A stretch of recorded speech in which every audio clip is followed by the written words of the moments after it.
Welcome everybody who is here. We are The Spectacle. We're a new video blog that we're doing over at the American Spectator. And so this is the inaugural one, and we're not doing it the easy way where we pre-record this, and if we make a mistake, it's lost. If we make a mistake, this is live and you're hearing it right now. So tonight I would like to introduce you to a returning guest of ours from the subscriber calls, George Parry, former federal and state prosecutor and a true Philadelphia lawyer. George, welcome. Thank you for joining us tonight and being our first guest for this format. Well, it's nice to be with you, Melissa. Well, so George, you have been really breaking the story about the George Floyd controversy, to say the least. The spark that ignited the insanity across the country that we're seeing now, which I don't think has much connection anymore to the original event. But anyway, I was just wanting to talk to you about the latest developments. We've had some release of documents now, something that you talked about already. And I thought maybe you could talk about the most latest developments in the case and what you think it means for the accused police officers in Minneapolis. Okay, as you may be aware, the viewers may be aware, I've written 3 articles about George Floyd's death. And the position that I have taken in all of the articles is that the police did not cause his death. His death was the result of a overdose of drugs and excited delirium, which was part and parcel of the drug overdose. The latest article, the latest article pertains to a recent development in the case where the prosecution just a few days ago released a memorandum of a conference that the prosecutors had with the Hennepin County medical examiner, in which they reviewed the toxicology report for George Floyd.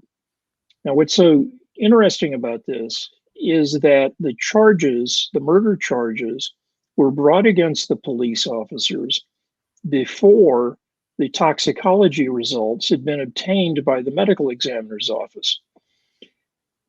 About 2 days after the charges were brought, the toxicology results were sent from the laboratory in suburban Philadelphia to the Hennepin County Medical Examiner's office. And at 7:30 at night, they did an online conference where the medical examiner and 2 assistant county attorneys who are involved in the prosecution, reviewed the results of the toxicology report. And the takeaways from that come down to this. The medical examiner pointed out that Mr. Floyd had 11 nanograms of fentanyl per milliliter of blood in his system. And the medical examiner said under normal circumstances, that would be a fatal dose of fentanyl. And he continued on to say that if they had found Mr. Floyd dead at home or at any other location, and there were no, excuse me, I'm choking here, and there were no other contributing factors, he would have concluded that this was a drug overdose death, which was just a way of trying to save face and clean up the mess that they had made. They brought these charges before they had the toxicology results. The toxicology results inescapably lead to the conclusion that Mr. Floyd had a fatal dose of fentanyl in his system. And further to that point, the pathologist, the medical examiner, pointed out that at autopsy, Mr. Floyd's lungs weighed 2 to 3 times normal, and that this kind of toxic dose of fentanyl causes edema, which is a frothy fluid buildup in the lungs. And that's why the lungs weighed 2 to 3 times normal. And as a matter of fact, at the scene, if you view the video of the body-worn cameras by the police, at one point, Officer Kung notes that Floyd has foam he's foaming at the mouth, and that would be the edema, which was also in Mr. Floyd's lungs. So it all comes together to demonstrate that when Mr. Floyd began saying, "I can't breathe, I can't breathe, I can't breathe," and he said that 7 times while he was still upright and mobile, Right. the reason he couldn't breathe was because he had a fatal dose of fentanyl in his system. And again, I want to stress that point. He said, "I can't breathe" 7 times while he was upright and mobile. Nobody was putting pressure on his neck. Nobody was holding him down on the ground. He was upright, mobile, and he kept saying, "I can't breathe, I can't breathe, I can't breathe." And that was a direct result of this overdose of fentanyl. Did he have any other drugs in his system? He had methamphetamine, not a fatal dose, but the medical examiner did note that methamphetamine is very hard on the heart. Excuse me, and the autopsy report itself pointed out that in addition to edematous lungs, Mr. Floyd had severe coronary artery disease and a history of hypertension. And if you put all of those factors together with the fentanyl overdose and the fact that he had methamphetamine in his system, a very strong argument can be made that he died from what is known as excited delirium, which leads to sudden onset cardiac arrest. And the other point that I want to bring out, the autopsy report also noted that no life-threatening injuries had been identified. So if you put the whole picture together, what happened here was not that Mr. Floyd died as a result of someone kneeling on the side of his neck or that he was being held down on the ground. He died because he had a toxic, fatal overdose of fentanyl in his system that either in and of itself killed him or led to the sudden onset cardiac arrhythmia as the result of the excited delirium.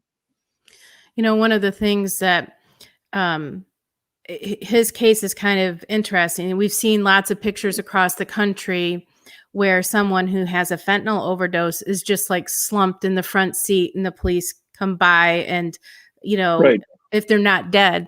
And it's like, why was he so excited? Well, the methamphetamine would amp him up and make him very awake and aware of the fact that he couldn't breathe. Whereas someone who's just only on fentanyl is Well, going to go to sleep. it's not quite that clear cut. But here are the 2 takeaways.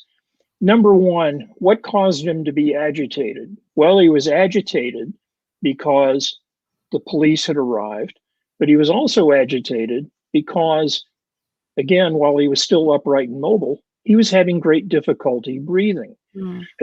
And you can see the progression on the video as time goes on while the police are dealing with him. He becomes progressively more debilitated until finally, when he's on the ground, you hear that terrible last few minutes where he's on the ground and he's saying, "I can't breathe, I can't breathe," and he's calling out to his mother. That's when the fentanyl was kicking in full force.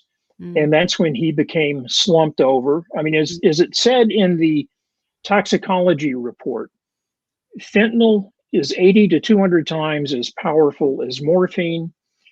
It depresses respiration and leads to coma and death. That's in the toxicology report, and the prosecution is going to have to live with that notation in the toxicology report. Also in the tox report, it notes that he has methamphetamine, which can also result in cardiac arrest in insufficient dosage. Now, he did not have, as far as I can tell, an overdose of methamphetamine, but he had it on board. And as the medical examiner noted in his conference with the prosecutors, the methamphetamine is, to use the words of the medical examiner, very hard on the heart. So what you had here was a drug overdose. drug overdose leading to agitation, excited delirium, sudden cardiac arrest. That's what killed Mr. Floyd, not the kneeling on the neck or any of the other things. As a matter of fact, I contend that the police, under these chaotic circumstances, showed great consideration for Mr. Floyd. And I can expand on that observation if you want, but I don't want this to be a filibuster. So if you have any other questions at this stage, I'll just shut up. Well, I was just wondering because this week I think Officer Chauvin's attorneys asked to have the charges dropped against their client, and Yeah. I haven't seen the results of that. Has a decision been made? I'm not aware of any decision. Frankly, I would be stunned if there was a judge in Minnesota with enough courage and integrity to dismiss these charges. The public discourse on this has been completely one-sided. This was murder. Right. But if you think about it, why would these police officers in broad daylight in front of civilian witnesses with cell phone cameras, why would they deliberately and sadistically kill someone under those circumstances, while at the same time they're calling for an ambulance to come to the scene to render aid to Mr. Floyd? They called twice for an ambulance to come to render aid to him. In the entire history of murder, I'm unaware of any situation where the killer, while he's in the act of killing his victim, is also calling for medical aid to come save the victim. Right. The whole scenario just makes no sense. And this idea that by kneeling on the side of Mr. Floyd's neck, Officer Chauvin, in effect, choked Mr. Floyd out. There are a couple of things that need to be noted here. Number one, if Officer Chauvin had applied sufficient pressure to the neck so that he shut down both carotid arteries, because we have a carotid artery on each side of the neck, he's kneeling on the left side. The right side is on the ground. If he had applied sufficient force to shut down both carotid arteries, Mr. Floyd would have passed out in a matter of seconds. And I mean 4 or 5 seconds. Right. That didn't happen. This went on for 9 minutes while he's on the ground. And the other thing to point out is that in the training materials for the Minneapolis Police Department, the very knee on the neck restraint technique used by Officer Chauvin is taught to the Minneapolis Police Department. That's part of their official protocol, their official training materials. This was not something that Officer Chauvin thought up on the fly. And it not only did it come out of the training materials, he applied that neck restraint exactly as is shown in the training materials, which goes a long way to negativing any kind of criminal intent on his part, or for that matter, the other officers who saw him doing it. So it's very frustrating to me to look at what has happened here, because these police officers, in my estimation, did absolutely nothing wrong. And yet here they are charged with murder, and they got an entire country calling for their scalps, and they've been tossed to the wolves, and they don't deserve any of this. Right. You said something to me one time when we were talking about this that I didn't realize, that once a police officer takes custody of a alleged criminal or somebody in this situation, there's certain rules that they have to follow, and they cannot just let the person sit there by themselves. They have to be restrained. Can you explain that to our viewers? What happened was, when the police were trying to get Mr. Floyd to sit in the squad car, this is well before they wind up on the ground. When they're trying to get Mr. Floyd to sit in the squad car, he was thrashing around. He was being non-compliant, and he hit his head on the window of the squad car. and it caused a cut, small cut, but he was bleeding. So they called for an ambulance. Now, as he's in the squad car and he's shouting, "I'm claustrophobic, I'm going to die in here," which, by the way, is classic for excited delirium. But he's saying, "I'm going to die, I'm going to die. If you leave me in here, I'm claustrophobic." Well, what do the officers do? Do they hit him over the head with a nightstick?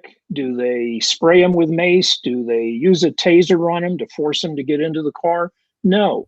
They say to him, "We'll roll the window down. You know, if he's claustrophobic, we'll roll the window down on the squad car." They said that 3 times. At one point, Officer Lane said, "We'll turn the air conditioning on." Right. I mean, in the middle of all the chaos and him being non-compliant, this was the approach that they took towards Mr. Floyd. Now, to your question, when they couldn't get him all the way into the car, Floyd is shouting, "I want to lay down, I want to lay down." He says it over and over and over again. He gets caught in these verbal loops in his agitated and drug-addled state. And he says, "I'm going down, I want to lay down." So they decide, all right, let's get him out of the squad car and put him on the ground. Well, he's already injured himself once by thrashing around.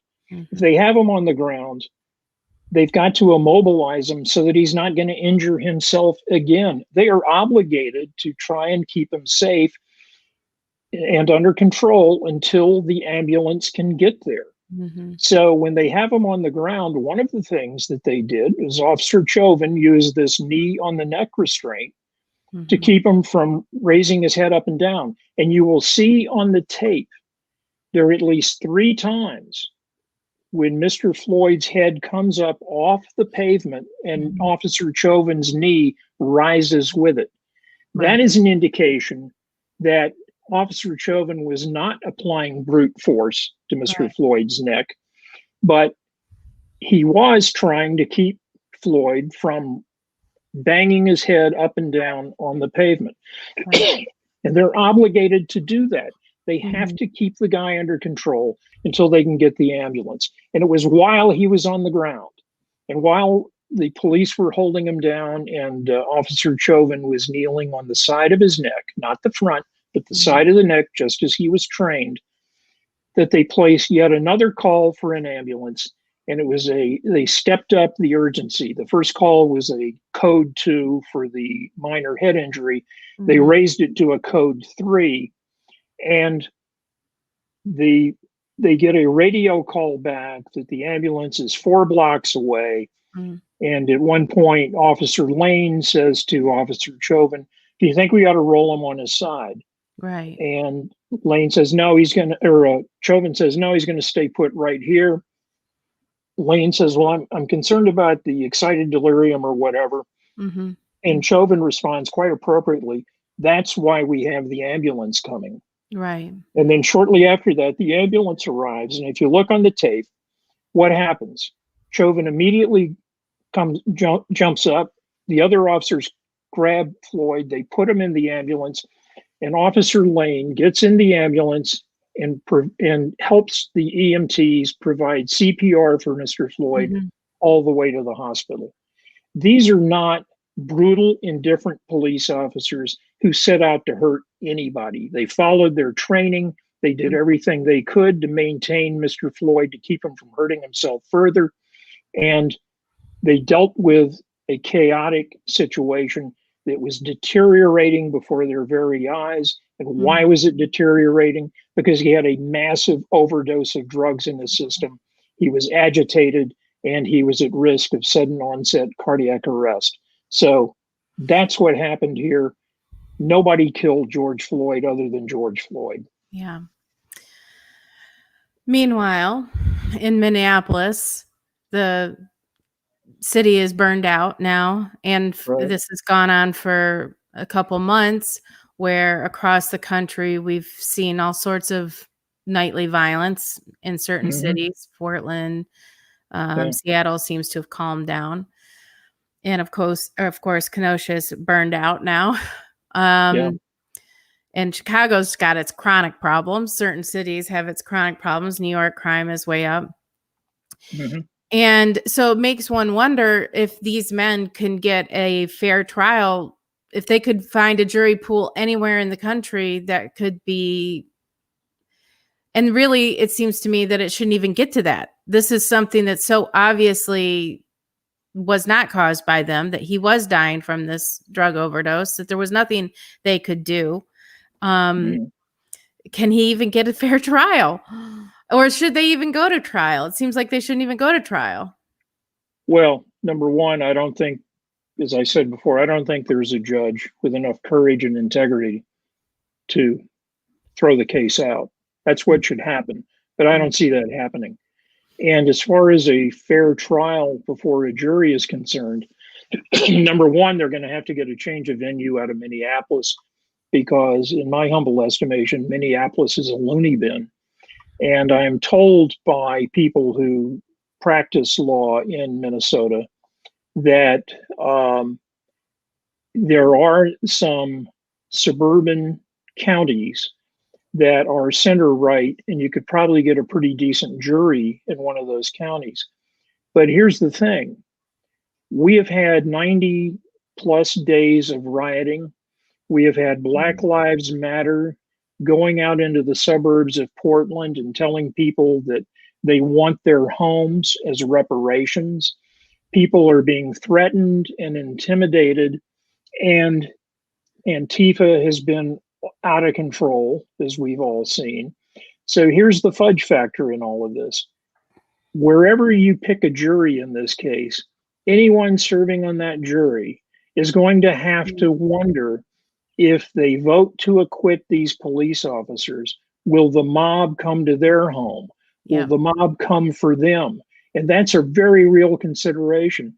For a number of years, I did organized crime work, and we sometimes used a technique where we hid the identities of the jurors.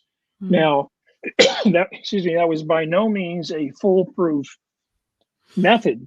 Right. But I would expect defense counsel to make a motion like that to keep the names and the identities of the jurors a secret. But in this day of cell phone cameras and electronic communications and the internet, I think it'd be really hard to conceal the identities of the jurors. I think it would be very easy for the lunatics and the thugs from Antifa and Black Lives Matter to hunt down those jurors and intimidate them during the trial and after the trial.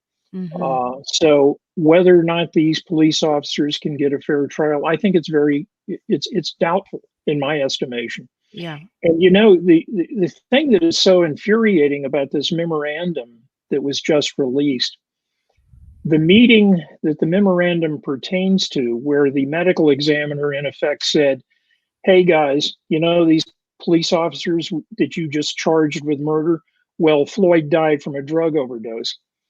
Well, that memorandum is dated June 1, 2020. It pertains to a meeting on May 31, 2020.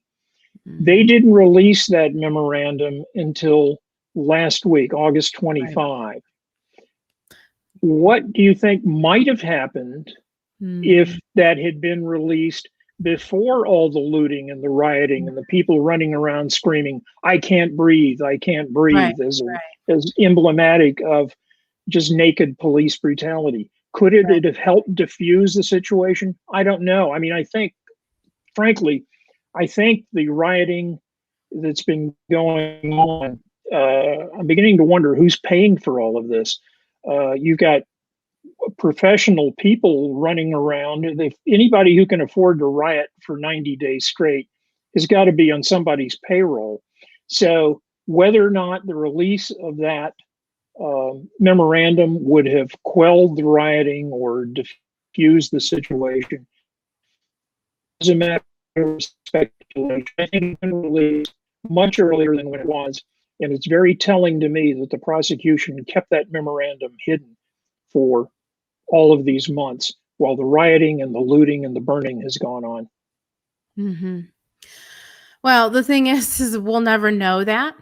but I think it's Mhm. been grossly irresponsible all across the country as far as who's paying for all this. I know that, there's that big Hollywood fund that was created, and then the Black Lives Matter people it was going to a Democrat fund. And so they were paying for, and like Yeah. it's even come out that some of Joe Biden's staffers have paid to get some of these um, Yeah. pedophiles and Yeah. criminals released. I mean, that one of them seems to be normal. There's been an alarming number of teachers, and of course they're not working, and an alarming number of social workers. They're not busy Yeah. over the summer, I guess, with the schools closed. And Yeah. Yeah. so, Yeah. one Robert Collins asked, "What does the Hennepin County medical examiner mean by the phrase complicating law enforcement and neck compression in the title of the autopsy report?" You can see the Yeah, question. I was just looking at that comment. Well, what he means is it's part of a sentence in the autopsy report, which refers to cardiac arrest and complicated by the the language there. The somebody told me not to cough into my hand, but because of COVID or whatever. What the Yeah, so he said, heck? "Don't cough into your hand, boomer." That seems like Yeah, an insult there, yeah. Ty Swagel. That's okay. I just coughed into my hand, and watch this. I'm wiping it on my shirt. Okay. Uh, that language. This is very interesting, and I appreciate Robert posing this question. If you look at the original autopsy report, that language was not in there, and it was added. Let me get the Are they covering document their up. butts, George, and trying to? Well, it followed the reautopsy Mm, of Mr. Floyd, performed by my old friend Michael Baden, the former chief medical examiner of New York, and his assistant, Dr. Alicia Wilson. And it was Dr. Baden who concluded that the police, by maintaining pressure on Floyd's neck and leaning on his back, and it compressed the diaphragm, and it compressed the flow of blood to the brain. And mhm. so that's where that language comes from. That was in the second iteration of the autopsy report. The first version of the autopsy report didn't have that language. It wasn't until the reautopsy by Dr. Baden that language was added. And then after all of that, and the thing that's so concerning to me, because I have tremendous respect for Michael Baden. I've known him for 40 years. I've used him as an expert witness in any number of my cases. But he rendered that opinion without seeing the toxicology results. Now, I'm told that he has been asked about that, and he said, nope, toxicology results don't change his opinion. Mm, I don't see how that can be in terms of trying the case. I mean, as defense counsel in the case, defense counsel has a tremendous amount to work with here, and it all comes out of the toxicology report as mhm, well as the autopsy report, regardless of what the subdual language says. Because mhm, when you get down into the weeds, what do you have in the autopsy report? Well, the physical findings are quite striking. Number one, no life-threatening injuries. For mhm, example, no petechial hemorrhages mhm, in the eyes or on the face. Petechiae are small red or purple bruises that you see ordinarily in a situation where someone has been strangled or mhm, choked out. It does their absence doesn't necessarily mean that the choking didn't happen, but it's something you ordinarily see. So they didn't note that. They didn't note any damage to the structures of the neck or anywhere else. No life-threatening injuries. mhm. You add to that, when you look at the weight of the lungs, the weight is 2 to 3 times the normal weight. Why? Because the lungs are filled with edema, Yeah. and the edema that came out of Floyd's mouth. I mean, all of this combined with what's in the toxicology report is just pure gold for the defense. Mm-hmm. And it's a complete nightmare for the prosecution because they're the ones who brought the charges without doing a competent, thorough investigation. They decided they were going to lock these police officers up no matter what. And then they're stuck 2 days later having this 7:30 at night video conference with the medical examiner where he's reading the toxicology report to him. Mm-hmm. And I would have loved to have been a fly on that wall because I could just see these people with beads of sweat breaking out on their foreheads as he breaks the horrible news to them that, hey, you know what, folks? This guy had a fatal dose of fentanyl in his system. And if this was any other case, I would have written it up as a drug overdose death. Well, and that leads to, something else as far as the delay and these guys, their lives are already ruined. I feel like it almost doesn't matter whether they go to jail or not. They have been the face of bigotry now, is particularly Officer Chauvin. And so now there's just there's no getting that back. It's kind of, and there seems to be a sense, I'm going to shift a little bit from talking about this case specifically to the other kind of cases we're seeing. So like the boy in Kenosha who defended himself, right? He was attacked by two different people who he was shot. He was chased down, first of all. One guy had a gun on him and he was defending himself. But it almost seems like, and they were two white guys, by the way. Neither one were, they were very white. There were three. Yeah, there were three. There were three white guys. Yeah, three white guys. But he was being attacked, and it's the guys who attacked him, the one guy who still has his arm or whatever, but got out with just losing part of his arm.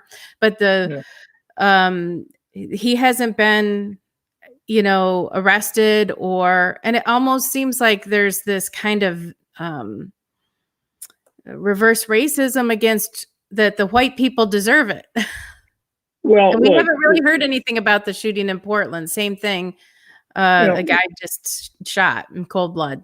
Sure. Well, first of all, the young man in Kenosha, I'm not intimately familiar with the details of that case, but from what I've read and the little bit that I've seen, they all look like good shootings to me. I mean, they were self-defense.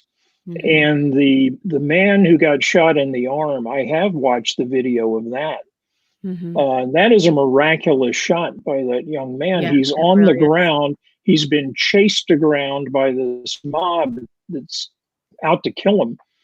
And the man who approaches him has a gun in his hand. Mm-hmm. And this kid wheels and gets a shot off from flat on the ground and hits the guy in the arm, almost like the Lone Ranger used to do when I was a kid, except he would shoot the gun out of the bad guy's hand. And it's a miraculous shot. Mm-hmm. The other two that he shot and killed, the first individual, Mr. Rosen, I believe his name is Rosenbaum. He was a convicted sex offender, convicted of some sex offense involving a minor, had a criminal record. And when he was shot, just before that happened, he was charging at the young man. He and a whole group of people were charging at this young man. And somebody fired a shot. Mm-hmm. And the young man fired back in the direction from where the shot came from. Now, that may be the most questionable act by the young man, but I don't think so under the circumstances. He had a mob descending on him. They were going to try and disarm him and do God knows what to him. Mm-hmm. The second person hit him with a skateboard while he was down and was coming back for more. And he got a shot off and hit him center mass and killed him. Mm-hmm. And the whole time he's retreating. He's trying to get away from this mob, and they are chasing him down like a hunted animal. and that's when he gets the third shot off at the man with the sidearm, and hits him in the arm. So I don't see any of those acts as being criminal, but it's interesting. He's been charged with 2 counts of first-degree murder, and he sits in jail. And an Antifa wants information about the jail. They want to try and get someone inside to kill this young man. Right. That's where we're at nowadays. He acted in self-defense. He's the one in jail. You've got Antifa trying to hunt him down in jail. In the meantime, the Antifa thug who ran at him with a gun in his hand, nothing has happened to him. No. He's still out on the streets. You go to Portland, you've got a district attorney there, much like the district attorney we have now in Philadelphia, a Soros hire. Same way in Chicago, by the way. It's all Chicago. Yeah. I mean, George Soros has really managed to gum up the works by getting all of these district attorneys installed throughout the country. But in Portland, the district attorney there won't prosecute the rioters. Right. So the police can keep arresting these people until the cows come home. They get turned loose and they're back out on the streets the next day. So Portland is almost a case in and of itself. I mean, you got a mayor who, I don't know what he thinks he's doing, but and now the mob is showing up at the mayor's condo demanding that he resign. But you have a mayor who tried to demonstrate with the rioters when they were laying siege to the federal courthouse, and they chased him out of there. If he hadn't had private security, I think that mob would have torn him apart. So, you have all of this chaos going on, and it started out as a protest about police brutality, but it's gone way beyond that. It's too widespread. It's too organized. I am happy, I will concede that the looting is mostly opportunistic criminals taking advantage of the situation. Right. But the rioting and the arson and the attacks, the murder of the Trump supporter the other day, I mean, all of this appears to be part of an organized nationwide effort. And I mean, if you really want to get depressed, I'll tell you my prediction as to what's ahead. I'm predicting that on election day, when we all go to the polls, we're going to have Antifa and those thugs showing up at the polling places in Republican-leaning precincts to try and suppress the vote. We had that once in Philadelphia, where the new Black Panthers showed up and tried to scare little old ladies away from well, they were voting. effective. Do you remember how many Republican votes were cast in that precinct? Well, it was in Philadelphia, so however many Republican votes were cast in that precinct in Philadelphia weren't going to be counted anyhow, because that's how it works in Philadelphia. The answer is zero. Yeah, okay, fine. All right.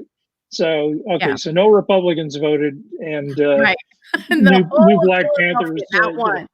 Yeah. Well, don't get me started on election fraud in Philadelphia. I investigated that when I was in the DA's office, and they haven't had an honest election in Philadelphia since 1636, and they're not about to start now. Right. But Chicago's the same.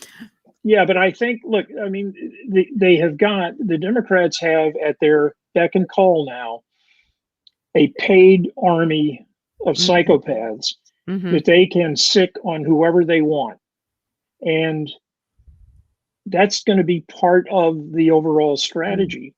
And they're going to try and suppress the vote that way. And of course, we've got the whole mail-in ballot scam, which is going to make Bush versus Gore in Florida look like child's play. So I'm not very optimistic about us making it through this election without a civil war breaking out. But there we are. Well, the interesting thing is that the people who will be most at risk are the towns like Kenosha that are about evenly divided, Republican, Democrat, fairly middle of the road. You know, where I live, where it's more conservative, that kind of nonsense will end up with people dead. Oh yeah. And it will not be the people who live here. Yeah, I You know. know, and so so one thing I've noticed is that nonsense isn't happening certain places, and it's very Right. much happening others. And so like going into these residential areas now, they're getting emboldened and just harassing people like in Washington, D.C., who are eating outside. There's just this constant uh, blanket threat, not even implied, overtly being made Mhm. now, that you either vote the way we want you to, you do what we want you to, or Yeah. else we'll hurt you. Yeah. Well, it's also, look, it's also a shakedown.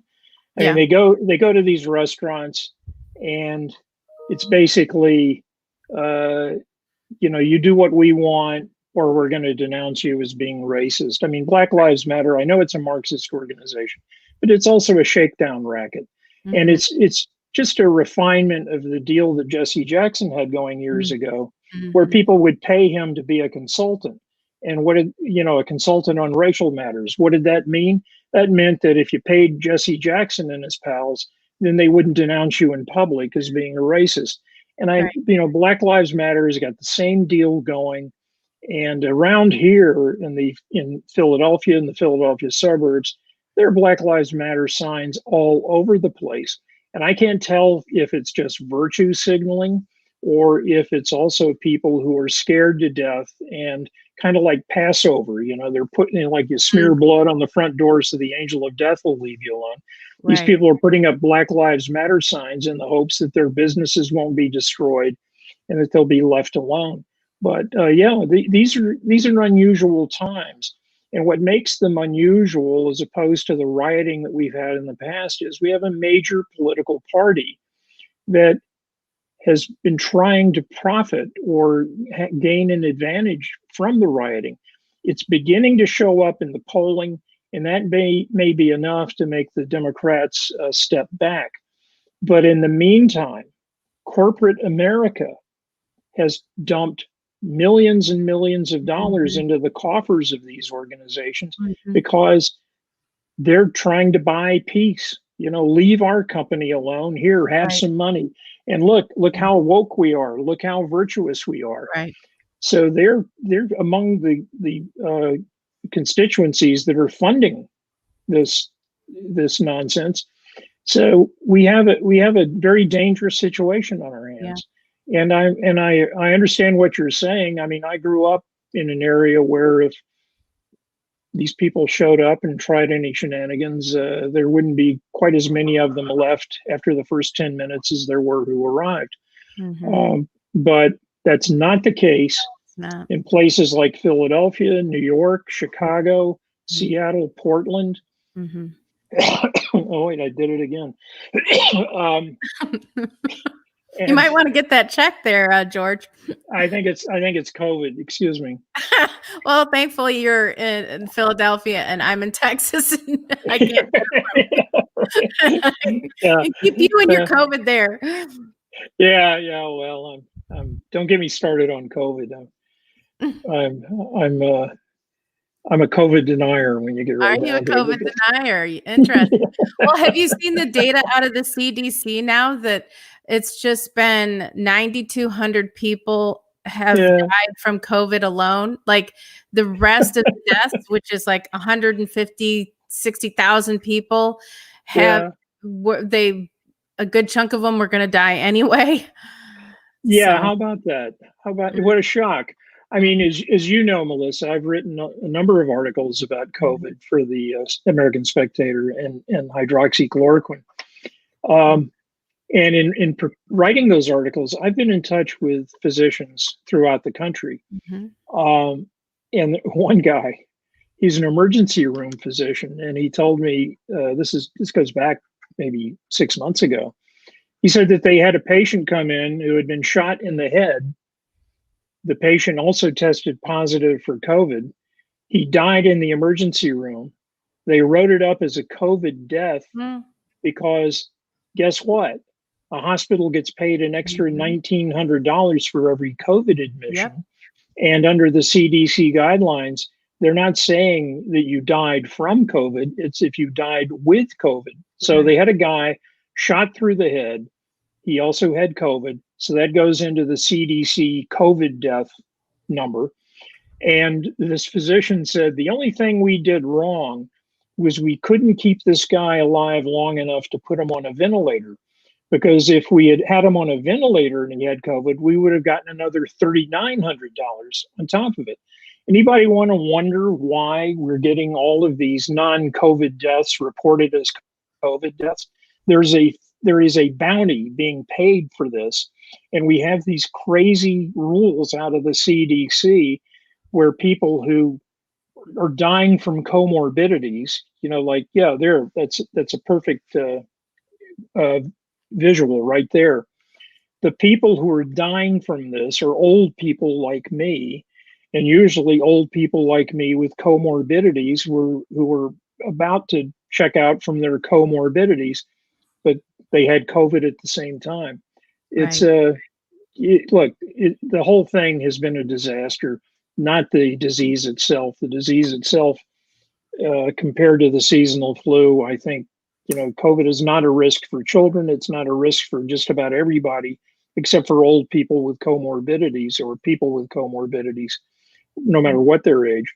But we have a cure, and that's hydroxychloroquine plus zinc plus that's a strong word. Yeah, you're not allowed to say it. You're not allowed to say it. And no. I've had more physicians tell me the same thing, which is they're having great success using that combination. You have to use it early on in the disease, within 7 days of the onset of symptoms. If you do that, you can stop it in its tracks. And even in the hospital, if you use it for hospitalized patients, Henry Ford Medical System just had a patient study where they showed that they cut their mortality rate in half among hospitalized patients by using hydroxychloroquine. But, instead, what you get out of the FDA and Dr. Fauci and that whole crowd in Washington, hydroxychloroquine doesn't work. It's a scam. Don't fall for it. Instead, we need to wait for remdesivir, which we're now finding out remdesivir, besides being not all that effective, is actually a pretty dangerous drug to use. Yep. And they're also saying, well, you got to wait for a vaccine. So we're going to rush this vaccine through, not knowing what the risk factors are going to be. And on top of it, if it's as effective as the vaccine for the seasonal flu, that means it might protect 40 to 50% of the population. That's supposed to be our lifeline to getting our lives back. We already have what we need to put a stop to this. You can even use hydroxychloroquine along with zinc prophylactically, 2 doses a week, 200 milligrams of hydroxychloroquine and 50 milligrams of zinc twice a week, and you will have prophylactic protection. That's not coming from me, a Philadelphia lawyer. That's coming from a number of doctors that I respect who are using it. And yet, doctors are being threatened by their state medical boards if they prescribe it, and there are pharmacies that won't fill the prescriptions. Why? Because it's become a highly politicized issue. President Trump spoke well of it, so that means it's bad.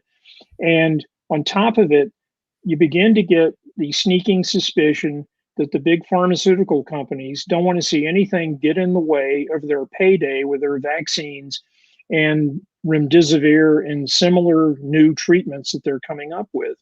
Now that's, I know that I sound like, a conspiracy theorist standing on a grate somewhere in my dirty overcoat, shaking my fist at the sky. But all of this comes not from me. This comes from well-qualified physicians throughout the country who are telling me the same thing over and over and over again.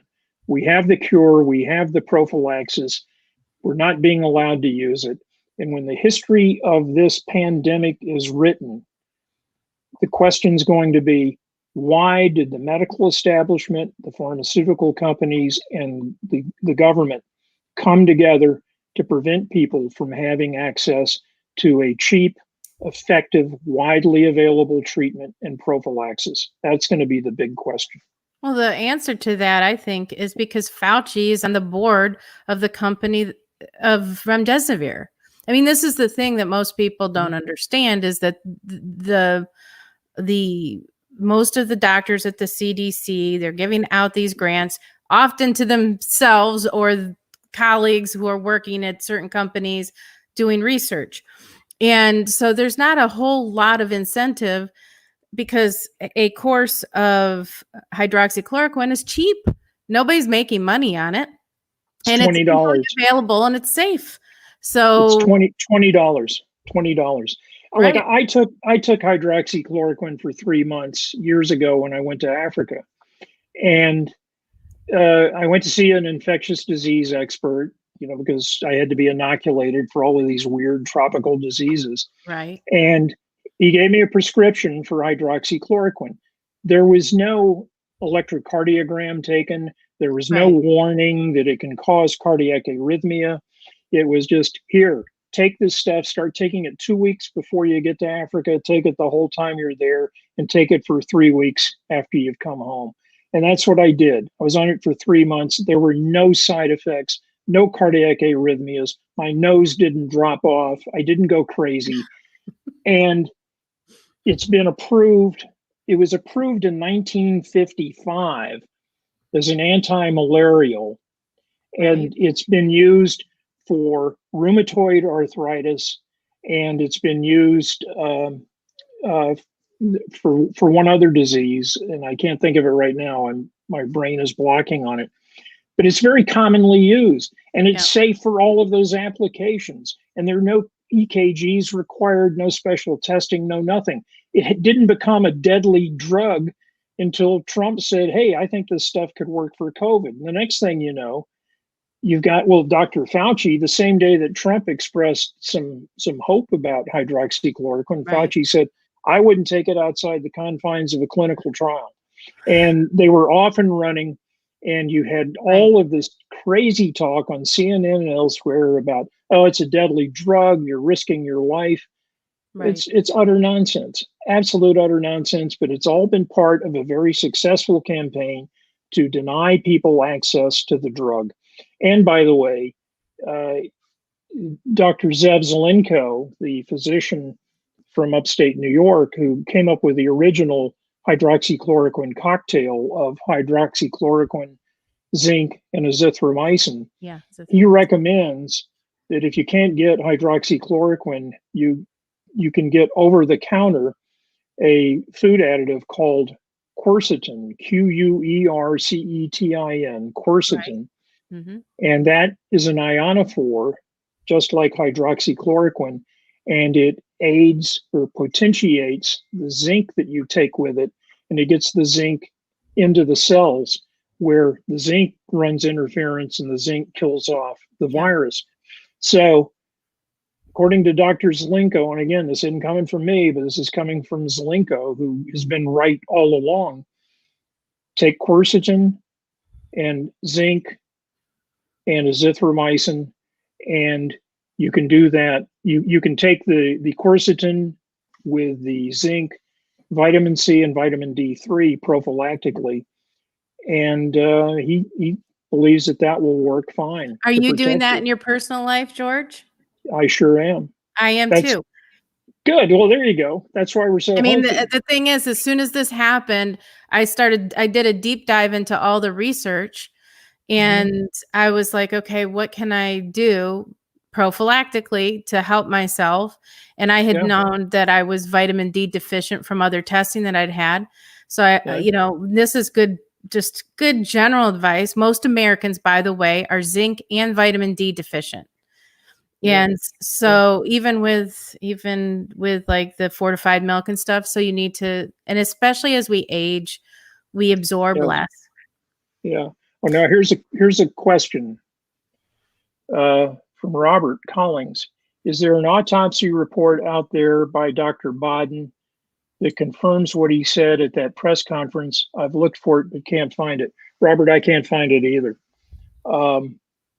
Dr. Biden and his assistant, Dr. Wilson, had the press conference, but I have yet to see a written report. But as I said, the line about complications by subdual, I believe that was the sum total of the written addition to the autopsy report. But I don't know of a separate autopsy report by Dr. Biden. But I didn't mean to get off topic. But well, no, that's okay. We have 5 minutes left. I'm giving everybody who's watching right now a 5-minute warning. If you have a question, please, send it through the comments here at the live feed, and we will try to answer you. Anyway, this ongoing unrest and everything that has happened started by the George Floyd thing is between that and the response to COVID. This year has been a exhibit of absolute cultural insanity in progress. And I think that it's going to take a generation for many of these cities that have been ruined to recover. Maybe never. I mean, this is one of the things. I'm from Michigan.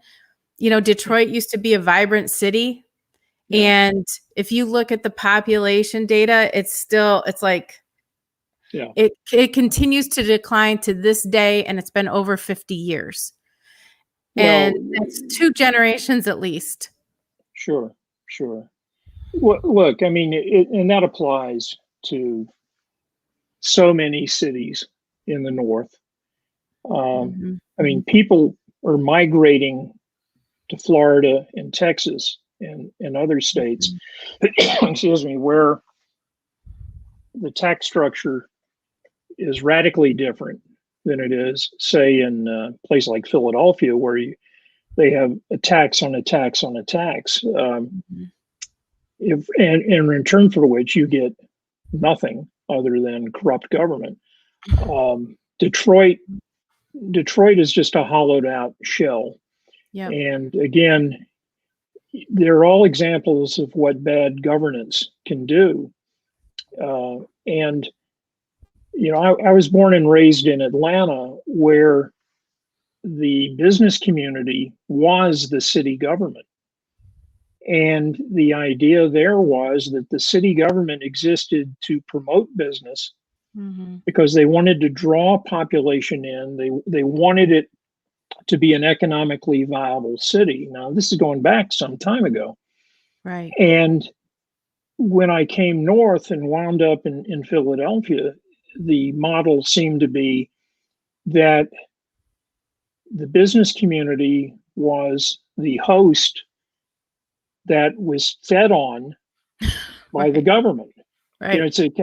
We actually had a city councilman who will remain nameless, who said to a major oil company that had a refinery in South Philadelphia, he said, "You're my hostage, and I'm raising the tax on your product to," I forget, some crazy number, like 5 cents a barrel of oil or something. He said, "And you're going to have to pay it because your refinery's here and you're my hostage." You're stuck. I mean, that's the mentality of the people who are running the government in Philadelphia.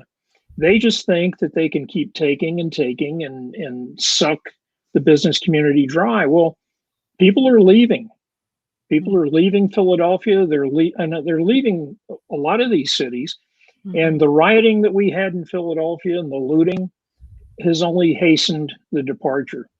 And I think you're going to see the same thing in places like New York City, which is becoming impossible, and Chicago and all of these other places. There's no good reason, with communications being what they are today, there's no good reason why you can't live in a decent place. You don't have to live in one of these cities like a cockroach, fighting for every scrap. You can go somewhere nice and be among friendly people and pursue your interest and make a living. So there's that communications trend, that cultural trend, combined with the ridiculously poor governance that we've seen in places like Philadelphia and New York and Chicago, that's accelerating the trend. And I think that, you know, a lot of these places stand a chance of just going belly up completely. Yeah. I saw a video, and this will have to be the end here, but I saw a video in New York of a line, I mean, a block long of people waiting to get a U-Haul truck to move out. And Yeah. and Yeah. you can't get one. Like, I was reading somebody in San Francisco, they're so difficult to come by that somebody on Twitter said they had to drive an hour and a half out of town to find a U-Haul truck to get, because so many people are moving. Yeah. Well, you know, with this George Floyd thing, I've been working with a documentary film crew. They're putting together a documentary about the Floyd case, and they've invited me up to their studio in Manhattan. Do you ever see that movie Escape from New York? Yeah. So I think we should build a wall and on the outside and keep them in. Forget escaping. Let everybody live with Bill de Blasio forever in communist paradise. Well, I asked these guys, I said, well, look, I'm happy to come to your studio. I mean, they were down here in my home last week. They taped me for 2 solid days. I don't know why they need any more, but they said, no, we want you to come up here to the studio. So I said, am I allowed in? I mean, de Blasio, as far as I could tell, has imposed an embargo on travel into New York. If you have an out-of-state tag, they stop you at the bridge and turn you around. And they said, "Oh no, we think you can, we think you can get into New York." But one of them said, "Getting out is another thing."